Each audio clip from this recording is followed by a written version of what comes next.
Hello and welcome to As Built, the podcast from Graphic Machine about architecture firms, buildings, and how both get built. I'm your co-host, Patience Jones. With me is Brian Jones, your other co-host. Thank you for joining us. Today, we are talking about the eternal feedback loop. and the words of doom are implied at the end. I was trying to think of some way to do like eternal feedback of this spotless mind or something like that, but it just doesn't work. It's as nebulous as a Charlie Kaufman script. So, which is sort of exactly what we're talking about here, because you can get stuck in what may feel like a nebulous Charlie Kaufman script trying to find perfection. Yep. And elusive, so I've been told. I continue to cling to the belief that it is not. That's for another day. So the feedback loop, give me an example. Your firm has decided that it is going to go through a reimagining of itself, rebrand, and that... Flag on the play, don't do it. Okay. And sorry, proceed. And then throughout the process, you get to the, I think we're done, except what if, and then the what if leads to another round, and another round begets another round, and then it's like, well, if we, and you're bargaining, and you're, saying like, oh, well, if we just do this, we're ready to go out the door, and it's slow like descent. All the stages of grief. It is. Acceptance, anger, bargaining. Yeah. Yes. So, well, and this can happen. I mean, we use jokingly, but also not really. We use the reimagining example, but it can happen on things like, a social post going out, or a project being added to a website, or what we're going to say in an email newsletter. And all things big and small. Yep. Yes. Mm-hmm. Yes. The impact of it is irrelevant to this being a possible thing that happens. And the format and the lifespan is also irrelevant. Yeah. So social media posts, yes, they live forever, but they're really only impactful unless there's something goes horribly wrong. They're really only impactful for a very short time. Digital things can be changed all the time. Print, yes, that's harder to fix, but it's like none of those things matter. The temporal nature of something and the ease with which it can be changed do not come into play at all. Except when they do. Oh, no. Because I think it's also because things feel like they're in flux, the ability to lockstep things into completion, can leave people with the impression that, oh, we can keep changing this until infinity because it's like you're just pushing a button. So, why not? And where do you think this comes from? Because I have a theory, but I want to know what your theory is. I think that, I think it stems back to like the days of Michelangelo working on, the statue of David. Here's this hunk of marble, and the thing in my head doesn't match the thing that I saw when it came out. And, so therefore I will smash it. And I think that this is true of creative people, is that they, what's in their mind's eye and what ends up on the paper or on the screen, not always the same thing. And that can be a source of enormous frustration. That's a really good point. I was also thinking that it is the curse side of the blessing that is creativity. So I think for anyone who's creatively inclined, you're so lucky because you have this infinite capacity for creating alternatives and continual improvement and continual refinement. And you are flooded with ideas, and seeing something executed or implemented is not the finish line. It's the catalyst for a new idea. And so you think, oh, this is the thing. Then you see the thing done and you have another idea about, oh, this is how this could be better. Or now that I see this, it makes me think of this other thing. And now I want to go in this direction. And it's in those instances where it would kind of be nice for productivity's sake to be able to say, like, flip that switch off for just like 10 minutes so we can get this out the door. But that's not how it works. And thank goodness it doesn't, because it's what allows us to have amazing, beautiful things in the world. Yep. But it also makes it exceedingly difficult to move things forward when you are stuck in the endless feedback loop and the loop of, well, let's get so and so to look at this.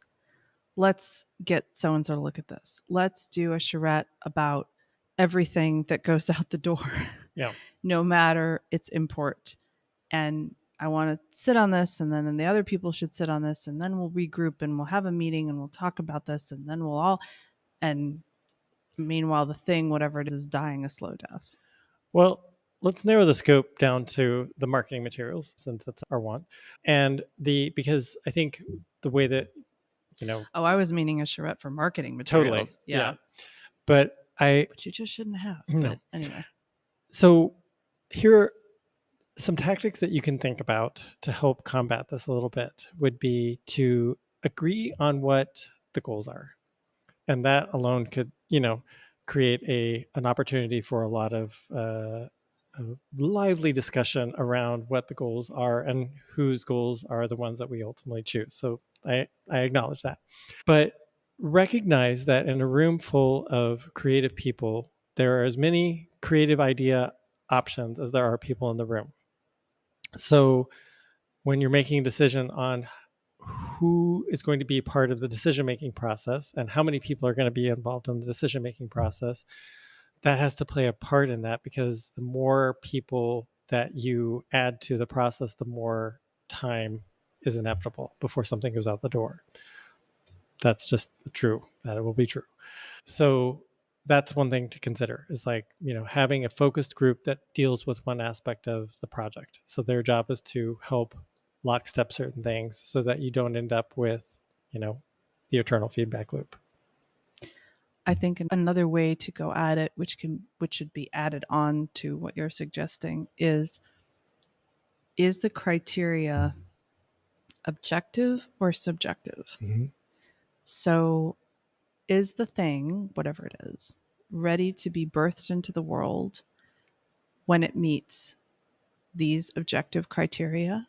So maybe it's, okay, it describes the project, it has a project photo, and it follows the firm's format. If it does those things, those are objective criteria, it does them, it gets pushed out onto the website. Or is the criteria subjective? If so-and-so, head of the firm, thinks it looks good, then it goes out. If these 3 people at the firm think it looks good, then it goes out. The latter is a lot more difficult. Yep. And you will quickly be fighting battles about, well, why does so-and-so's subjective opinion matter and mine doesn't? You also may end up with things that are not functional, which we have seen happen many times, where everybody at the firm finally decides, oh, well, we really like this, but it doesn't actually work or do any of the things that it's supposed to do. So you can also marry some objective criteria with some subjective criteria, if that makes people more comfortable.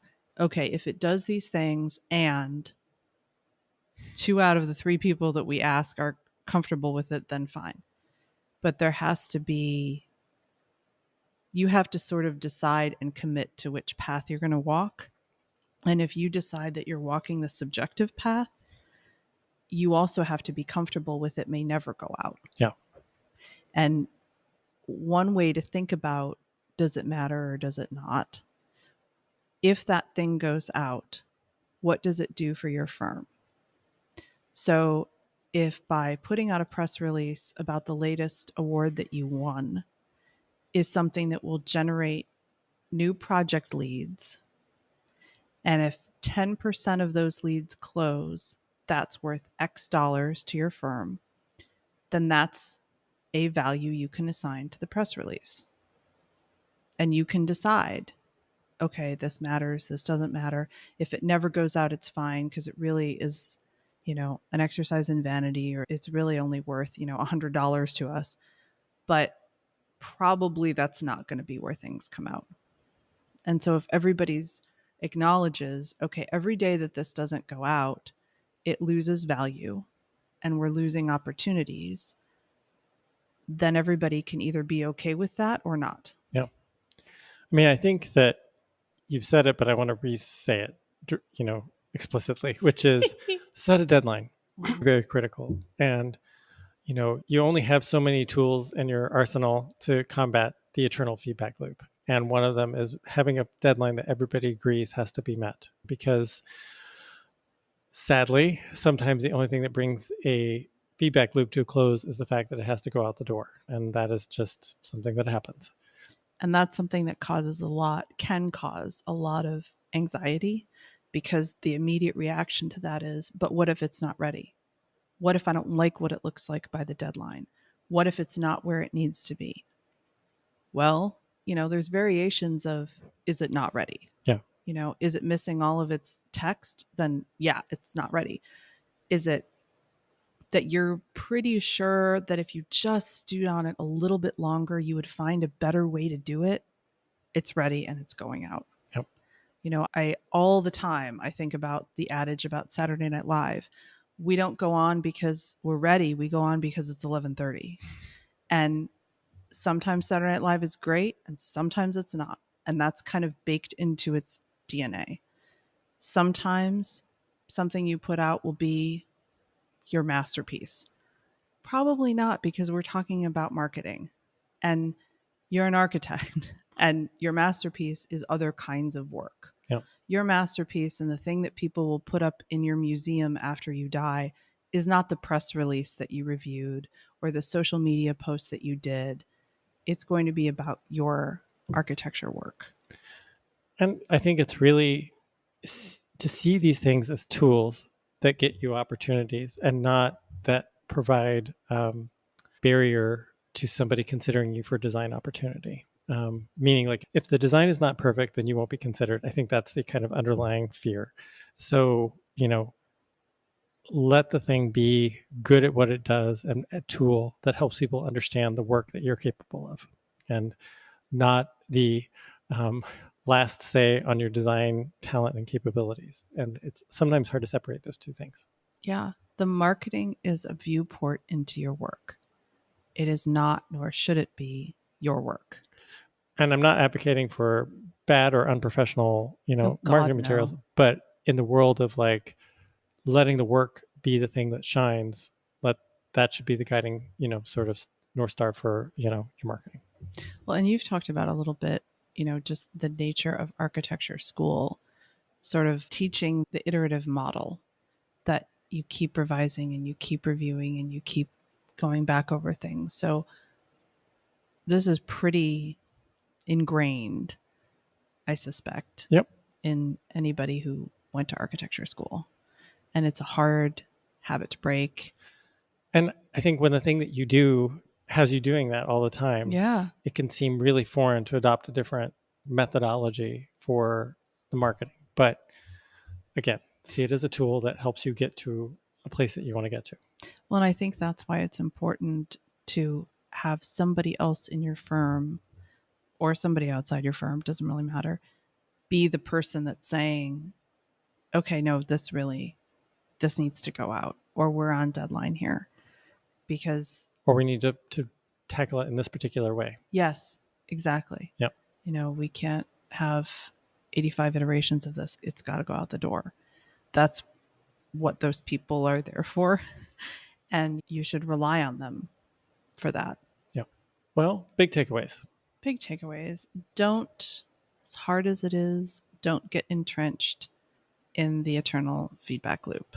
If the way you think about marketing is starting to resemble an MC Escher drawing, it's time to change it a little bit. Remember what the point is to the marketing. Remember its temporal quality. Remember who your audience is, and that this is not going to be, these marketing pieces they need to be really good and they need to reflect your firm and they need to be correct and professional, but they are not part of your legacy as an architect. So get them out the door. They can't help you if they aren't in use. Yeah, exactly. Exactly. And if you really feel like, oh, this thing is, I can't get it to look, it's okay to scrap it. It's okay to say, this isn't working. We're not going to do this anymore. We're going to do something else. Yep. But don't spend your time, your staff's time, money circling and circling and circling something that by the time it finally goes out has lost any useful life. Yep. Well, we are not going to circle on this any longer. Thank you for joining us, and we will see you next time.